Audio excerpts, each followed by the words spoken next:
দিন কয়েক আগে আসানসোল দক্ষিণ বিধানসভার অন্তর্গত নতুনটি গ্রাম কৃষি খামারে বসবাসকারী এক কৃষকের অস্থায়ী বাড়িতে আগুন লাগে। ওই অস্থায়ী ছাউনিতে থাকা একই পরিবারের 6 জন কোনো ক্রমে প্রাণে বাঁচলেন। ওই অস্থায়ী ছাউনি সহ সেখানে থাকা সমস্ত নথিপত্র, নগদ অর্থ সবই ভস্মীভূত হয়ে যায়। রবিবার ঘটনাস্থল পরিদর্শনে আসেন আসানসোল দক্ষিণের বিধায়ক অগ্নিমিত্রা পাল। তিনি ওই পরিবারকে আর্থিক সহযোগিতা সহ নিত্য প্রয়োজনীয় সাংসারিক সামগ্রী কিনে দেওয়ার প্রতিশ্রুতি দেন। উল্লেখ্য, ওই নতুনটি গ্রামে বিস্তীর্ণ এলাকা জুড়ে ভিন রাজ্যের পরিযায়ী কৃষকরা সপরিবারে এসে সবজি চাষ করেন। প্রায় 20 জন কৃষক এই এলাকায় সবজি চাষ করেন এবং তারা সবজি ক্ষেতের মধ্যেই অস্থায়ী ছাউনি করে সপরিবারে বসবাস করেন। এই সবজি ক্ষেতের মধ্যেই প্লাস্টিক বা তালপাতা দিয়ে অস্থায়ী ছাউনি করে সপরিবারে থাকেন। ঋতু অনুসারে যেসব সবজি উৎপাদন করা যায় তা ফলিয়ে আসানসোলের সবজি মান্ডিতে বিক্রি করেন। তার থেকে উপার্জিত পয়সায় তাদের সংসার চলে। কৃষক সঞ্জীব কুমার বলেন, ভোরবেলায় আগুন লাগার ঘটনা সময় কোনো ক্রমে পরিবারের লোকদের নিয়ে বাইরে বেরিয়ে আসেন, কিন্তু এই অস্থায়ী ঘরে থাকে সবকিছু পুরো ছাই হয়ে যায়। শুধু তাই নয়, সবজি ক্ষেতের বেশ কিছু সবজি আগুনের কবলে পড়ে শুকিয়ে যায়। कंबल वंबल आज कार्यकर्ता जाके लेकर आ जाएगा, ठीक है। और तापस তোরা মিলে রামচন্দ্র, তুই, উজ্জ্বল, যারা যারা আমাদের কার্যকর্তারা রয়েছে, রামচন্দ্র, তোরা মিলে ওকে চাল ডাল খাবারের যা 2-3টে বাসন যেটা ইমিডিয়েটলি লাগবে সেই জিনিসগুলো কিনে ওদেরকে দিয়ে দেবো। যা হবে আমি টাকাটা দিয়ে দেবো।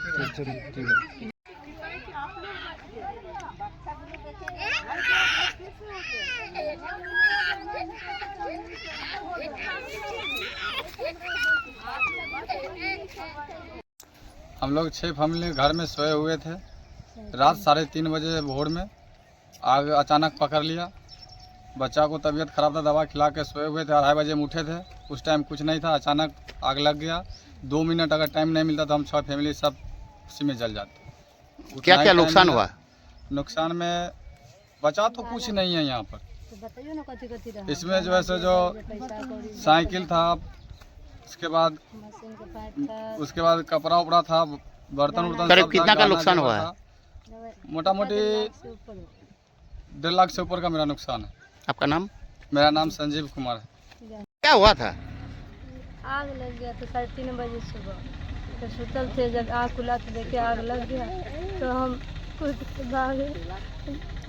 पूरा जल गया, पूरा मेरा घर, या- पूरा सारा कुछ जल गया। इसका भी पूरा सारा डॉक्यूमेंट्स, मेरा भी पूरा गाड़ी उड़ी का था, सारा paper, Aadhaar card, PAN card, voter card, ये सब कुछ जल गया। कुछ नहीं बचा, सिर्फ जान बचा। पैसा भी था, कुछ गहना जेवर भी था, सारा कुछ। तो ये आग कैसे लगा? हम लोग तो सुतल थे, मालूम नहीं पड़ा कि छप्पर से पकड़ रखा था। आप लोग सुते हुए थे? हाँ, सिर्फ आँख खुला तो देखे जल रहा था। माना आपका घर में कुछ बचा नहीं? नहीं, कुछ नहीं बचा। आपका नाम? खुशबू कुमारी। দিদি কি দেখলেন? আজকে আমার বিধানসভায় নতুনডি চাষিপাড়া এখানে এসেছি। ভাই এখানে রয়েছে। ওর 3টের সময় কিভাবে আগুন লেগে গেল, এরকম কাঁচা বাড়ি, প্রধানমন্ত্রী আবাস যোজনার বাড়ি তো আর মমতা ব্যানার্জি দিতে পারেননি। খুব গরিব মানুষ, এখানে চারিদিকেই দেখছেন কাঁচা বাড়ি। শুধু কাঁচা বাড়ি নয়, ওই ঝুপড়ি যেটা হয় আর কি, সেটা দিয়ে বানানো হয়েছে। এবং 3:30টের সময় কি করে রাত্রি 3:30টের সময় আগুন লাগলো, পুরো বাড়ি পুড়ে ছাড়খাড় হয়ে গেছে। সাইকেল ছিল, বই খাতা ছিল, যেসব আমাদের ইম্পর্টেন্ট ডকুমেন্টস হয় সেসব সমস্ত চলে গেছে। খুব অসুবিধার মধ্যে তিরপল খাটিয়ে রয়েছে।